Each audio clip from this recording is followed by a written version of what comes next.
بسم اللہ الرحمن الرحیم۔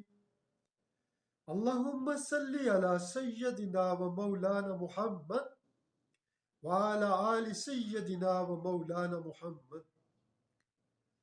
ربی شرح لی صدری ویسر لی امری واحلل عقدۃ من لسانی ویفقہوا قولی۔ ربی زدنی علما ربی زدنی علما ربی زدنی علما۔ معزز ناظرین و سامعین اکرام، السلام علیکم۔ ہم آپ کو قلم کلام چینل پر خوش آمدید کہتے ہیں۔ ہمارا آج کا موضوع ہے الصلاۃ یعنی نماز، حصہ دوم۔ اپنے موضوع کی طرف آنے سے پہلے آپ سے ایک درخواست ہے، آپ قلم کلام چینل کو سبسکرائب کر لیں اور بیل آئیکن کو بھی دبا دیں تاکہ ہماری تمام ویڈیوز آپ تک بروقت پہنچ سکیں۔ اس کے علاوہ ان ویڈیوز کو نوجوانوں اور طالب علموں کو بھی شیئر کر دیا کریں، ممکن ہے کسی کے لیے مفید ہو جائے اور ہم سب حقیقی اسلامی معاشرہ قائم کرنے میں کامیاب ہو جائیں۔ اللہ رب العزت ہماری آرزوؤں کو قبول و منظور فرمائیں، آمین۔ الحمدللہ، ہم اس سے پہلی نشست میں الصلاۃ یعنی نماز کے معنی اور نماز پنجگانہ اور ان کے اوقات کا ذکر کر چکے ہیں۔ آج انشاءاللہ نماز کے لیے جسمانی پاکیزگی کے لیے وضو اور غسل کا ذکر کیا جائے گا۔ اس کے ساتھ ساتھ تیمم کا ذکر بھی ہو جائے گا۔ نماز پڑھنے سے پہلے جسم کا پاک صاف ہونا لازمی ہے، یعنی وضو یا حسب ضرورت غسل کرنا چاہیے، اور اگر جسم کو پاک صاف کرنے کے لیے پانی میسر نہ ہو یا بیمار ہو تو تیمم کر لیا کرو۔ قرآن پاک میں اللہ تعالیٰ ارشاد فرماتے ہیں، اے مومنو، جب تم نماز پڑھنے کے لیے اٹھو تو تم منہ اور کونیوں تک ہاتھ دھو لیا کرو اور سر کا مسح کر لیا کرو اور ٹخنوں تک پاؤں دھو لیا کرو، اور اگر نہانے کی حاجت ہو تو نہا کر پاک ہو جایا کرو، اور اگر بیمار ہو یا سفر میں ہو یا تم عورتوں سے ہم بستر ہو چکے ہو اور تمہیں پانی میسر نہیں ہے تو پاک مٹی سے منہ اور ہاتھ کا مسح کر لیا کرو، یعنی تیمم کر لیا کرو۔ اللہ تم پر کسی قسم کی تنگی کرنا نہیں چاہتا، بلکہ وہ چاہتا ہے کہ تمہیں پاک کرے اور اپنی نعمتیں تم پر پوری کرے تاکہ تم شکر کرو۔ سورۃ المائدہ آیت نمبر 6۔ اس آیت مبارکہ میں اللہ تعالیٰ نے نمازیوں کے لیے وضو اور غسل کی اہمیت کو بیان کیا ہے، اور وضو یا غسل سے انسان کو جسمانی پاکیزگی حاصل ہوتی ہے۔ جسمانی پاکیزگی کی وجہ سے اللہ تعالیٰ نے اس کو نعمت قرار دیا ہے، اور اس نعمت پر اللہ کا شکر ادا کرنے کی ہدایت کی گئی ہے۔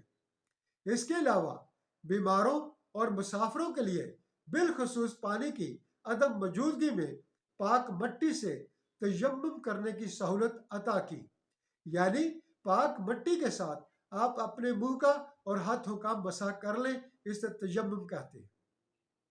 ان تمام سہولتوں کا مقصد انسان کو پاک صاف کرنا ہے، اور یہ کہ کوئی بھی اللہ کی عبادت میں کوئی تنگی یا مشکل محسوس نہ کرے، اور نہ ہی اللہ کسی کے لیے تنگی چاہتے ہیں۔ تو معلوم ہونا چاہیے کہ وضو اور غسل اللہ کی طرف سے تمام نمازیوں کے لیے خاص نعمت ہے۔ مندرجہ بالا آیت مبارکہ میں وضو کے فرائض کا ذکر ہے، جبکہ سنتوں کو اپنے بڑوں سے یا نماز کی کتابوں سے معلوم کرنا چاہیے، اور نبی کریم صلی اللہ علیہ وسلم کے اتباع میں کامل وضو سیکھ کر اپنی نماز کو بہتر سے بہتر کرنا چاہیے۔ اسی طرح غسل کے فرائض اور سنتوں کو جاننا ضروری ہے تاکہ جسم کی پاکیزگی بہتر سے بہتر انداز میں حاصل کی جا سکے اور نماز کو اس کے حقیقی معنی میں ادا کر کے اس کے فیوز و برکات سے مستفید ہوا جا سکے۔ جب بھی نماز پڑھنے کا ارادہ کیا جاتا ہے تو جہاں جسم کا پاک صاف ہونا لازمی ہے وہیں لباس کا پاک صاف ہونا بھی لازمی ہے۔ اس کے ساتھ ساتھ لباس کا موضوع ہونا بھی لازمی ہے۔ قرآن پاک میں اللہ تعالیٰ ارشاد فرماتے ہیں، اے آدم کی اولاد، ہر نماز کے وقت اپنی زینت یعنی لباس جو شریعت میں ہے لے لیا کرو اور کھاؤ اور پیو اور فضول خرچی نہ کیا کرو، بے شک اللہ فضول خرچی کرنے والوں کو پسند نہیں کرتے۔ سورۃ الاعراف آیت نمبر 31۔ اس آیت مبارکہ میں اللہ تعالیٰ نمازیوں کا ایک خاص خصوصی ادب سکھا رہے ہیں۔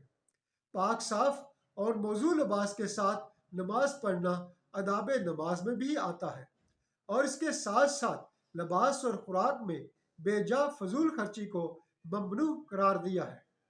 اتنا ہی نہیں بلکہ اللہ تعالیٰ نے ایسی کسی بھی قسم کی فضول خرچی کو ناپسند فرمایا ہے۔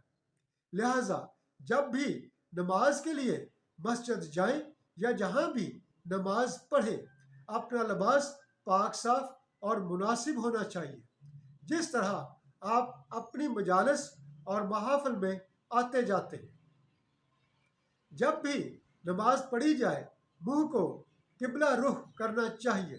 قرآن پاک میں اللہ تعالیٰ ارشاد فرماتے ہیں، آپ صلی اللہ علیہ وسلم فرما دیجئے، میرا رب عدل و انصاف کا حکم دیتا ہے اور ہر نماز کے وقت اپنا منہ سیدھا یعنی قبلہ رخ کر لیا کرو اور مخلص ہو کر خالص اسی کو پکارو، عبادت کیا کرو، جس طرح اس نے تمہیں پہلے پیدا کیا اسی طرح تمہیں لوٹائے گا۔ سورۃ الاعراف آیت نمبر 29۔ نماز پڑھنے کی اہمیت اور فضیلت کا اندازہ اس سے لگایا جا سکتا ہے کہ جب مسلمان اپنی نمازوں کو ویسے ہی ادا کریں جیسے اس کو ادا کرنے کا حق ہے تو نمازی فحاشی، بے شرمی اور بے حیائی اور گناہوں سے بچ جاتے ہیں۔ قرآن پاک میں اللہ تعالیٰ کا ارشاد ہے، آپ صلی اللہ علیہ وسلم اس کتاب سے تلاوت کریں جو آپ صلی اللہ علیہ وسلم کی طرف وحی کی گئی ہے اور نماز قائم کیجیے، بے شک نماز بے حیائی، فحاشی اور بے شرمی اور گناہ سے روکتی ہے اور اللہ کا ذکر ہی بڑا ہے اور اللہ جانتا ہے جو تم کرتے ہو۔ سورۃ العنکبوت آیت نمبر 45۔ ہر مسلمان پر قرآن پاک کو سمجھ کر تلاوت کرنا اور نماز قائم کرنا اہم فریضہ ہے، جس کا مقصد معاشرے سے بے شرمی، بے حیائی اور فحاشی کا خاتمہ ہے، کیونکہ تلاوت قرآن پاک اور نماز اللہ تعالیٰ کا خاص ذکر ہے اور اللہ کا ذکر ہی اس کائنات میں سب سے بڑی چیز ہے۔ ہر انسان بالخصوص مسلمانوں پر لازم ہے کہ وہ ہر دم ہر آن اللہ کی عبادت اور اس کے ذکر میں مشغول رہے۔ اللہ تعالیٰ سے دعا ہے وہ ہم سب کو بڑے اہتمام کے ساتھ نماز قائم کرنے کی اور اس کا ذکر خاص کرنے کی توفیق عطا فرمائے اور ہم سب کو اس دنیا اور آخرت میں فلاح عطا فرمائے اور کامیاب و کامران فرما دے اور ہماری بخشش و مغفرت فرما دے، آمین ثم آمین۔ الحمدللہ ہمارا آج کا موضوع ختم ہوا۔ انشاءاللہ الصلاۃ یعنی نماز کا باقی حصہ آئندہ ویڈیو میں پیش کیا جائے گا۔ اگر ابھی تک آپ نے قلم کلام چینل سبسکرائب نہیں کیا تو سبسکرائب کر لیں، ویڈیو اچھی لگی ہو تو لائک بھی کر دیں اور شیئر بھی کر دیں۔ شکریہ۔ اللہ حافظ۔ السلام علیکم ورحمۃ اللہ وبرکاتہ۔